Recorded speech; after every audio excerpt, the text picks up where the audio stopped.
Take me to your leader. Yeah. Hi, everybody. Welcome to Access Astrology. I am Ann Ortley, an astrologer here in Florida as the sun is setting, so it's very bright. And I'm joined by my two compatriots, Mark. Mark Woltz, New York City, overlooking the Hudson River. And Heather. Heather Rowan Robbins from Ronan, Montana. So, welcome. This is a pre recorded episode because Heather's on the road this week. So, she's going to be traveling on Thursday. So, we recorded it ahead of time. So, if exciting stuff happens between Monday and Thursday, we're not going to cover it. So, hang in there. We'll cover it next week when we're back. All right. So, the big excitement this week is Pluto stationing to go retrograde. He's going to be retrograde until October. And he is stopped in the sky at the degree of 5 degrees 30 minutes, and he stops on Wednesday. We also know whenever Pluto stops, the 5 days before and the 5 days after are part of his retrograde story. So the five It's go so back slow. and then go on the other side of Wednesday. So Pluto is all about power. So in our politics, we saw the they reversed the Voting Rights Act. They went after methopristine. I never say that right. The abortion right drug. There's a lot of excitement going on, with the war. And of course, Pluto is the sign of war. So today is Monday, there were attacks on a U.S. U.S. battleship trying to get a Korean ship through the Gulf of Hormuz, the Strait of Hormuz. So, so we're seeing the powers intensify. Back in the old days, I did a paper for my certification for NCGR, and I did the Gulf War when Iraq invaded Kuwait on a Pluto station. And then George Bush Sr. he did the 100-day war, and he kicked them all out of Kuwait back into Iraq. And then his son later went to Iraq. But it was Pluto. And so when we watch Pluto, we do earthquakes, we do volcanoes, we do power dynamics, but he's stopping and he's now going to go backwards until October. So he's going to retrace his steps and bring to mind, how are we being asked, because Pluto's always about transformation, how are we going to be transforming? And Heather uses mean nodes, I use true nodes, and in the true nodes, Can you explain the difference to people? Yeah, true nodes are where the nodes are right in the sky, exactly the day, because we have the Jet Propulsion Laboratory now, we can measure it. Mean nodes used to be the average of the nodes over time. So it was, nodes move so quickly because the moon moves so quickly and the sun moves. So they kind of averaged them. So it was kind of a mean, it was kind of a flowing, steady line. But at any rate, the south node's in Virgo. Mm-hmm. And what's happening is Pluto is quincunx that south node. So it's a lot about releasing. If we throw in the Neptune and the Saturn, they're also quincunx the node when he's at 7.5. So the energy is very public, very much about drama and how we're going to structure and our new reality. Saturn is our structure, Neptune's our reality. With Pluto talking to Saturn and Neptune, working with them actively, you can see he's 5 and they're 3 and 9. So think of the middle point in there. It's 6, where Pluto's 5.5, right? So Pluto's really talking to Saturn and Neptune, saying, what is the structure of reality we want to do? More importantly, what are we letting go of? Because a finger of God is always a fated, F-A-T-E-D condition. And the apex of that finger of God is that south node. So you think about all the things that's been releasing, health matters, emotional matters. You've been working on stuff that's really old, that's kind of hanging on and is not leaving because of words or ideas, or you remember when your mother said this, or your boyfriend said that. So this Pluto stationing is to have a stop. When the planet stops, we all listen. Have a stop and look at our own individual power dynamics.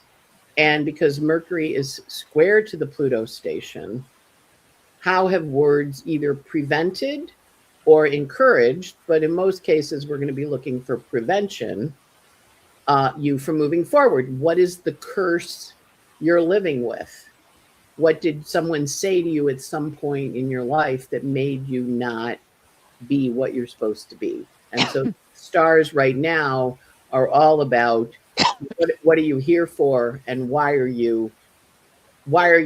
your power dynamic? Why did you not do what you wanted to do? You can't make money as an artist. You always wanted to be an artist. Well, there's lots of artists that make money. You can't do that because of this. You're stupid. You're not smart. Your sister's smarter than you are. Your intelligence is pretty good, right? But where we limit ourselves with words, that's what this Pluto station wants us to reevaluate and see if those words are true. And it's a very powerful parking planet, encouraging us to understand. And sometimes it's power over. The parent didn't know what they meant when they said it. Other times they meant it to control you, because Pluto's always got a little control thing going there. My mother used to ask, could my friends get married in a white gown? And I'd be like, what, do you want a black band around the bottom, Mom? But she wanted to know, were they virginal and they could be married in white, And, the implication was that, good Catholic girls kind of thing. Understanding that power question and how it's designed to head you towards something. So Jack beat Mary. Mary was beaten. Mary's a battered woman. You see how Jack got left out of the story? By how we chose the words. Suddenly Mary's a battered woman, but Jack's nowhere to be found, even though he's the one that hit her. So words are very, very important, and they are blessings, and they also can be curses. So this Pluto station wants you to release the curses. That's beautiful. Where we're cursed by our words or by our repetitive thoughts, because Mercury's in Taurus, so he's like, we dig that little hole and we keep saying it over and over and over and over again, right? Because that's what we were told, and that's our truth. And so the goal here now is to shift that reality. Neptune, Saturn say, shift the reality, get a new reality. Get a reality you like better. Get a reality that maybe reflects where you've gotten to. Because maybe you're not stupid. Maybe you have a nice business. Maybe you have a nice life. And maybe you're an artist and the words you were told didn't work. I have a lot of clients that talk to me, well, I was told I wasn't smart enough to go to college, but I went to college anyway. But I have other clients that say, well, I was told I wasn't smart enough to do it, so I didn't do it. And it's like, well, do you want to do it? Well, I'm old now. It's like, well, you can go do it. You can still go do it. You can still go do it. So it's an interesting Pluto station. I mean, it's very intense. Mark and Heather, what do you think? I like the way Mercury plays into it, because we've got that yod, and then Mercury squares Pluto and really takes this all to a deeper level. So whatever Saturn, especially Saturn, Pluto, whatever they cook up, it gets, you can go deeper, go below. Don't take anything in communications at face value. There's always some underlying principle at work. So this week is your chance to see what are the themes in your life that are you took for granted, and now here they are exposed. See, and then you can change them. Right. And that's largely by just dumping what you don't want it to fit. So I'm at the last few months of a progressed lunar cycle, and that's often this heavy chapter review. This weekend, I am out of town because I'm going to do the memorial service for my mentor, the family therapist that oversaw my work for decades. And the second half of the memorial will be on Narragansett Bay, where the ashes of both of my parents are, on Mother's Day. And that is such a review of so many important parts of my life and the people who formed how I talk and how I think. I questioned all of them intensely. I have a moon in Aries, come on.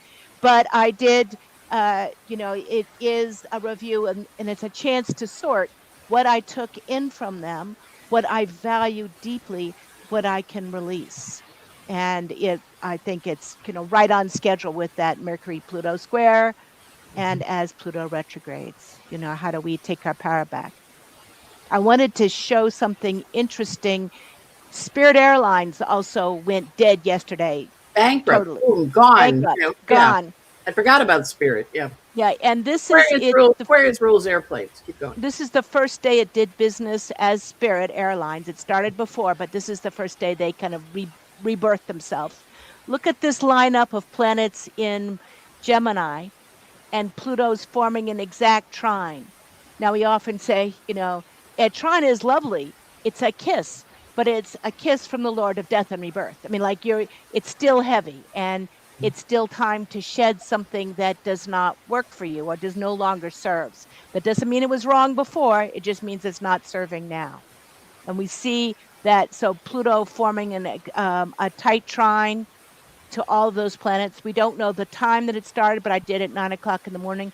Also notice that Mars is sitting right on Mars. And, it says, got to make those decisions now. Are you going to do business or are you not? And if they hadn't gone now, they would have gone sometime this summer, because all that lineup of planets in mid-July at between 4 and 5 degrees are going to be hitting right in on that pretty tightly. Yeah. Plus the node in Jupiter on their Virgo. Jupiter. Yeah. And it wasn't for being a budget airline. It was like, because Virgo always is a little less. Always counts the pennies. So always and that Gemini lineup, it was the perfect, short flight, quick, fast, no muss, no fuss. You don't need to bring luggage. You're going to sit on it in your seat, right? Yeah. Right. At Pluto squaring that moon, as we think the moon was around that degree, but we can't prove that because we don't know what time it started. I did it for 9 o'clock, but it wouldn't be very far off. No. So it's kind of quite an interesting lineup here. And Pluto is directly opposite that Chiron. And, that Chiron in Leo, it was very visible, that bright yellow, but they used yellow and black, the colors of danger, warning, caution, which I always thought that was kind of peculiar. I hadn't thought of it that way, but yeah, colors. Yeah. But Gemini likes yellow. My sister was Gemini. She had a yellow and pink and orange room. And at one point, my brother came. He hadn't met her husband, and he was looking around the house, and he goes, "The house is all blue and green. Your favorite colors used to be yellow and pink, and orange." And Mary goes, "They still are my favorite colors." And we kind of looked at her, and I said, "She dresses Bruce in those colors." So my brother-in-law is wearing like a pink and orange shirt. And he kind of looked at the shirt and he looked at us, and we were like, "Hey, I guess you didn't know she liked pink and orange and yellow that much as a kid." But those are Gemini. They're spring colors. That's the Gemini. Yeah. Sure. That's really interesting. Yeah. Mm-hmm. So buy Spirit Airlines. Buy Spirit Airlines. Yeah. And we all rethink how we communicate this week. We've got a couple of charts to go through. Yep. This is Julia, who said she was fired without cause and unjustly because of a boys' club situation from her job of nearly 2 years last September. She was always appreciated before. She's a cook, but they were constantly scapegoating her. But it looks like there is, but they've got a new job trajectory. We missed the date. They had a job interview this week. We hope it went well. The second job interview, it looks good. And I wanted to look at what she was going through. I mean, she's been through that Pluto opposed the moon up at the top of her chart. And so we're not that surprised that she went through some tough times. But that's past. Pluto's going to retrograde back, but only to 3 degrees. It's not going back to 2. Go back to 2. Right. And in her, I thought it was, her progressed moon's coming up to her Mars. And I think Jupiter's heading up to the top of the chart. There's some good aspects for her. She's got her sun at 5 degrees, so Pluto is trining her sun, like Spirit Airlines. If this isn't meant for her, it won't last. But it looks good. It looks like this is going to be a different community of people that actually really want to help her and want to make things happen. What are you seeing, Anne? Well, I'm always when someone gets fired, I always go, okay, what was going on? So she got fired last September. She was having the eclipse on her Jupiter in Pisces. That's the same one that Rob Reiner and Michelle had. They're both Pisces at 15. Rob is a full moon. He's a Virgo Pisces, and Michelle was a Pisces. But they had 15. So the eclipse was on your Jupiter. And the eclipse rules you and what's of value to you, right? Because it rules you in your second house. And it also rules your fifth house, what you were doing creatively.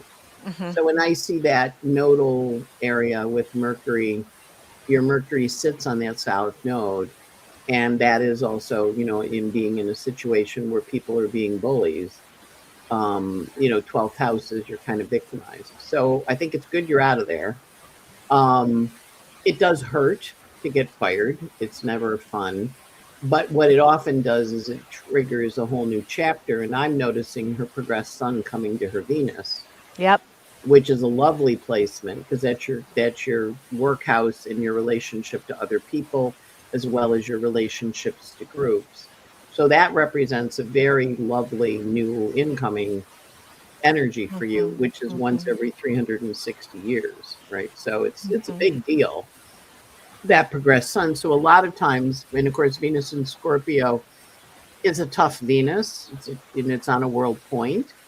So I look at this and I go, and it trines that Jupiter in Pisces. So I'm kind of like, well, I think this offers you the opportunity to really grow. And your progressed ascendant was on Saturn when you got fired, which was like step you back and think about, well, what is it you're doing and how do you feel about it? But you can see that progressed ascendant is now coming to Juno. So I'd be really curious if you got a business partner, or you found somebody that you partnered with, and it allowed you to really become an owner rather than a worker bee. And you're going to work hard with Saturn in your sixth house for the next couple of years.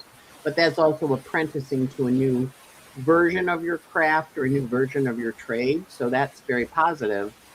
So I mean, it's hard to be fired, especially when it's wrongful. And of course, it's a Pluto transit. So they always feel kind of mean. And it also feels like there wasn't anybody backing you. But I think it ultimately turns out good. And I always say to people after they have a Pluto transit and an eclipse on their planet of luck, hey, you get a present. So that's good. You get a present after the Pluto transit. Mark, what do you see? Yeah, hang in there for Pluto to lighten up. The firing is over. You learned a lot. You see what it is to be a scapegoat. And that's really hard because if you go by only your own reference, you have to doubt yourself when you're being scapegoated.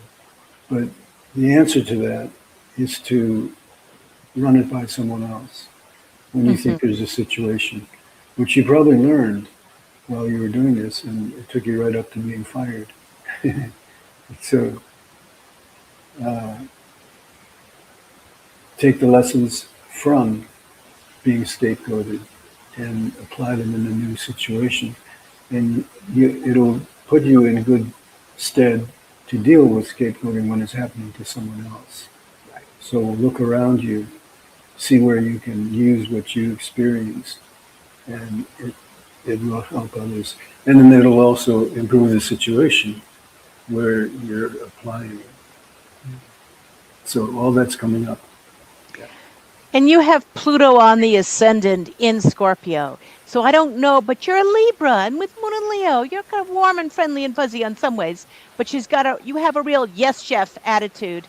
When how other people read you may be very different than you come off. So it might be good for you to get some feedback to make sure that your mannerisms and your speech patterns are fully empowered, but also empower the other people around you, so that because that Pluto on the ascendant can, speaks of probably a problematic birth, but it also can be someone that people have power troubles with, and it feels like their power or your power, and your trick will be their power and your power, or your power and their power, and move it out of dynamics to mutually empowering. That's a good use of the Leo moon. Hmm. Yeah. And also, right now, there's a transiting finger of God with Jupiter as the apex in Cancer, talking to the Mars and Aquarius on your part of fortune, and also talking to the Uranus in fire. So, this is an excellent time for you to be. And of course, the Uranus was squared by the eclipse last September, also. So, this is an excellent time for like what's the new opportunity coming in, because Jupiter rules you, co rules you and your money, and he also rules, your creativity and what's important to you. So I think it's a really powerful time for you, and I get it, but you're ready. And also Hmm. because your nodes are Aries Libra, a lot of times you were a guy in a last lifetime. The Vedic say Cancer, Capricorn, Aries, Libra, sex changes. So it makes it a little bit, so you've got a yang sun and a yang moon, and your rising sign is Scorpio, answering to a very strong Mars. So there can be, and this is not a bad thing, but there can be people that are like, oh, you're trying to intimidate me. And you're kind of like, no, I'm just trying to do my job. But because you're in the wrong wrapping, because you're in a girl body rather than a boy body, they then go, wow. And you have to kind of go, okay. And you got that Pluto on the ascendant, so you can take them on. But Hmm. Pluto, Hmm. sometimes when he's on your moon, he goes, no, not these guys, not these guys. They're going to talk trash about you, and you're going to be scapegoated, and that's okay. Good to learn. Now you know what to recognize when you see bad dudes. Because this chart doesn't have a whole lot of fear in it. Mm-mm. No, that's true. No, I think you're going to do well with that, though. Yeah, I think you will. And it's also, you have the Sun Neptune square, so you weren't supposed to see it. You Mm-mm. were just supposed to go through it. So that also is, how did that happen to me? I'm like, well, the Sun Neptune square. It's Pluto transits in general. Like their whole job is to get you out of control Yeah. and to kind of roll with fates and the spirits and yourself. Mhm. And so if the more you try to control it and make sure it doesn't do you bad, like they said, Pluto transits have to get really creative with astrologers. I think that was Michael Luton who said that. Yeah. That We because look we're at all, it when we You go, see it coming. yeah, like we're gonna prevent all the things, what has to hit us sort of left field. So this is Mary, and she has all these planets in a Pluto in Aquarius, with Pluto going over them, yep. and all those aspects this summer are going to apply to that stellium, like in a different way than Spirit Airlines. But it's she said it's not been easier than the first 36, 63 years of her life, and now what does she do with this? And it does. She's got one transit after the other walking through her chart. My first 20 years, I had one Pluto transit after one Pluto conjunction after the other in my 12th house. I had some interesting health issues, autoimmune issues from that, but you survive it, and you learn a lot. And spirits does speak to you through that whole time. So what are you seeing with that? I mean, she's got those. She tends to kind of fight herself with that T square, Yeah. and it's going to be say, how do you really help all parts of you work together? What do you see in? Well, the chart doesn't want to work together. So she has to No, be it able to, really does not. does not want. You're born on an eclipse, Mary, right? You're born on a south node eclipse. When the sun is within 15 degrees of the node of phase, it's an eclipse. So you're back in for a do-over life. Not that you failed the last time, but what the south node's going to want to do is pull you in the hole and say, well, did you learn it last time? And you're kind of like, well, I thought I did. And you have a moon, Neptune, and Scorpio on a world point. You were a Scorpio the last time. So now the Aquarius stuff says, well, I'm back in here to work. And you are a Sun Saturn, which usually is a pretty karmic life, meaning you run into Saturn first and he says, stop. And then the rest of the planets go like this. And then you have the Pluto Sun. You get going again because the Sun Venus is conjoined, and then they run into Pluto, stop. So you have to go through a couple of blockades before you can actually get stuff moving. And if you remember that it's not green lights all the way to Chicago, that helps a lot. Because as a Capricorn rising, with all those planets in the first, they tend to charge into things, which is what you're supposed to do with a lot of planets in first and second. But your chart goes, no, no. And then it goes, no. And again, very plucky. Moon in Scorpio is a really solid moon. It's very psychic. So it's kind of like, all right. Now, when I look at your chart, the first thing that came to mind was a squirrel. And we used to give my grandfather bird feeders that thwarted the squirrels at Christmas every year because it made him crazy.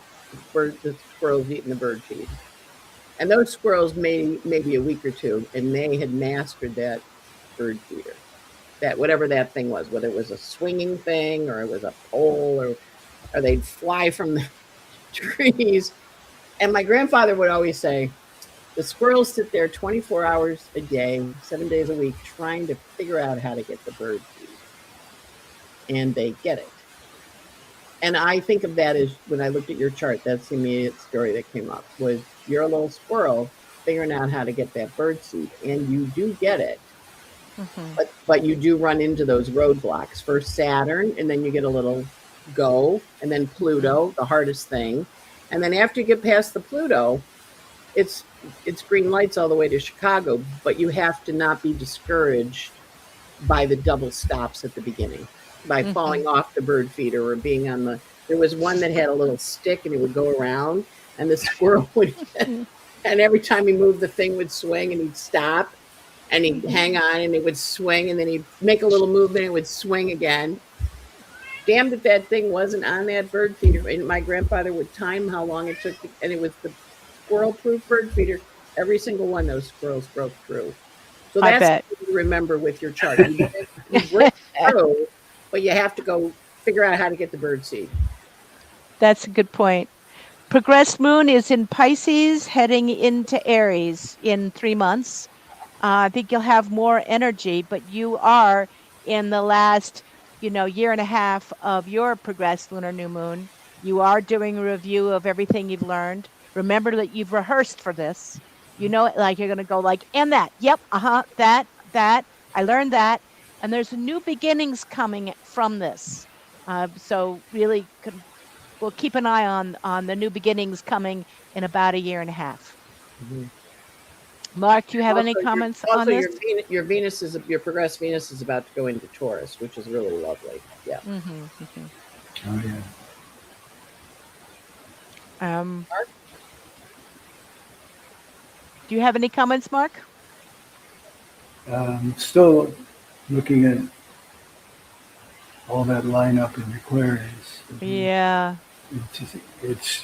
That's your job. That's where you're looking for the bird seed, but you also have a lot of questions to answer on the way.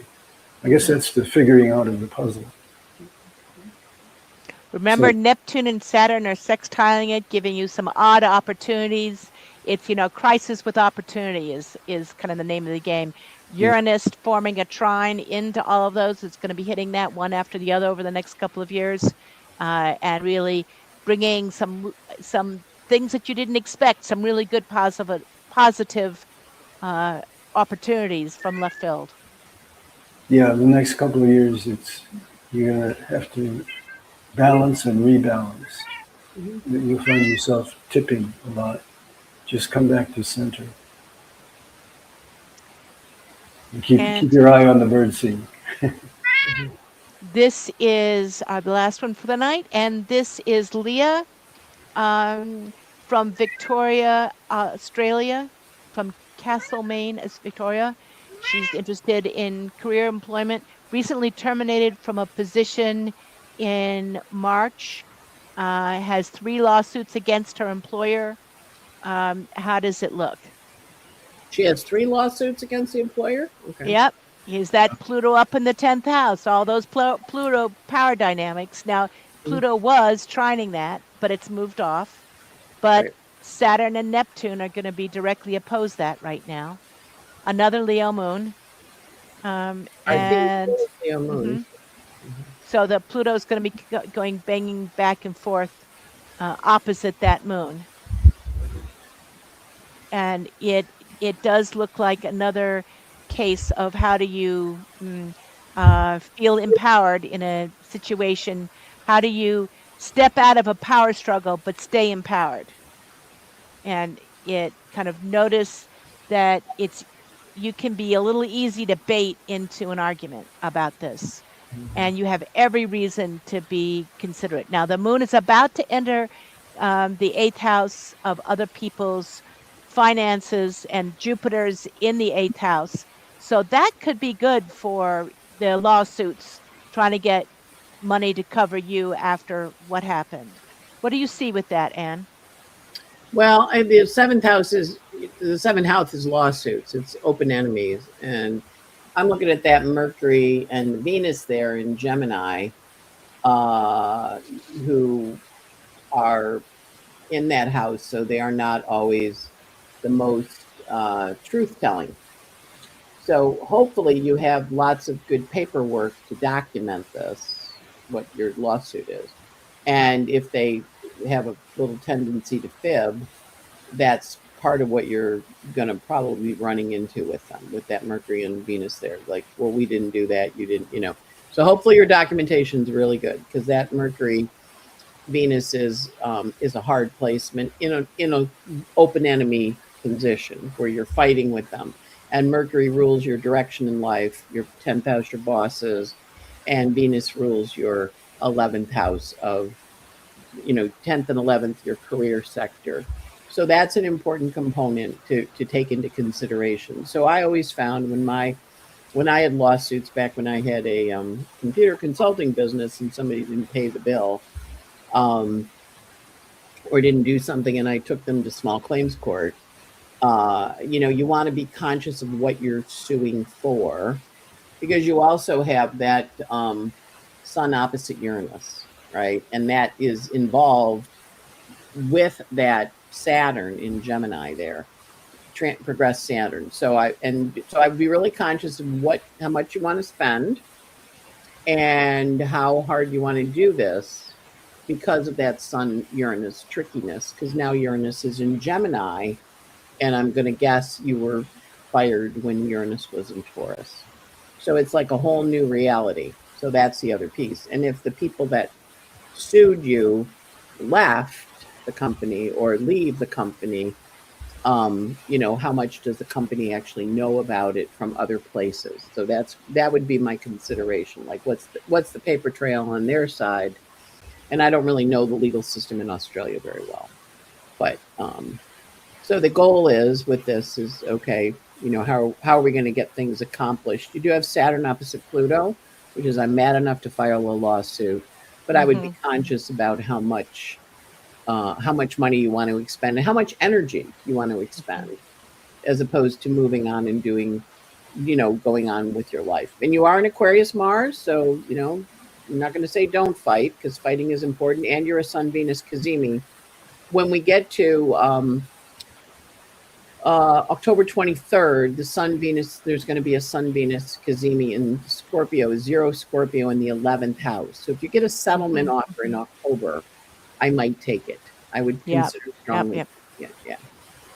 And it looks like, with the Pluto coming up to oppose your moon, not this summer, but next year, and it's going to be talking to that moon for a while, the chances of you choosing to relocate are good. I don't know if that's relocating business or choosing to move, and because moving isn't your idea of a good time, but moving to a place where you feel like it's more about the new phase of your life rather than the old one. And the note of fate's about to go into the lawsuit house this summer. The 9th house is the lawsuit house. It's going to be there for about a year. So this is not a quick settle. So good luck on this. Mm-hmm. And Mark, we will.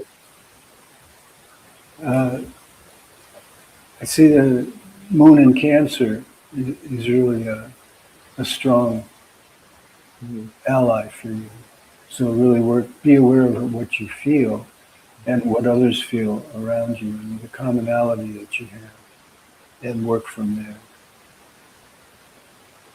In other words, be a little bit slower to react Mm-hmm. than to feel. You have that Jupiter-Mars together that wants you to react big time when things happen. And it's not really what's going to bring you to what you need.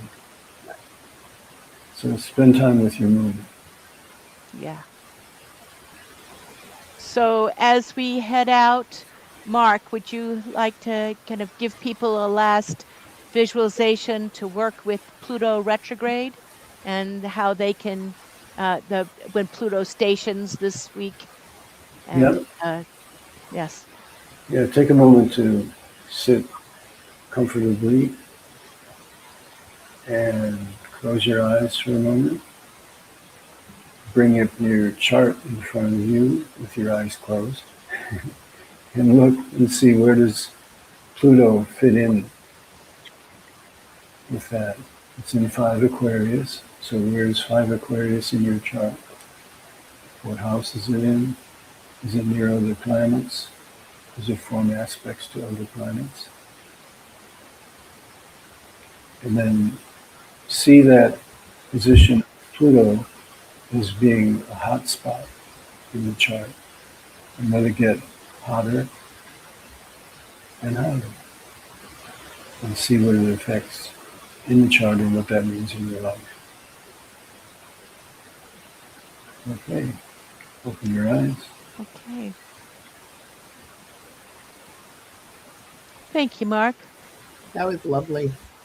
Remo liked it too. He said he left when you said open your eyes. Okay, time to go. Mm-hmm. Yeah. So want to take us out, Ann? Yeah, everybody have a fabulous week. Pluto stations. Da, da, da, da, da. We are also in a waning moon, heading towards a new moon in a week and a half. So as the planets are transitioning into Earth out of fire, so they're wanting to be more grounded. So it's a great week to really work on your grounding techniques. And when in doubt, do your moon. The world's a wild and crazy place. And if you do the moon, we have grounded ourselves in the Maslow hierarchy of needs. So do your moon by sign and house to feel better if you're feeling a little overwhelmed, because it is a pretty intense week. Yeah. And I'm Ann Ortley, signing off here as the sun sets over Boca Ciega Bay. And this is Heather Rowan Robbins saying goodbye from Ronan, Montana. And Mark Woltz saying thanks for listening. Mm-hmm. We'll be here next week. And remember, this was recorded on Monday because Heather's going off to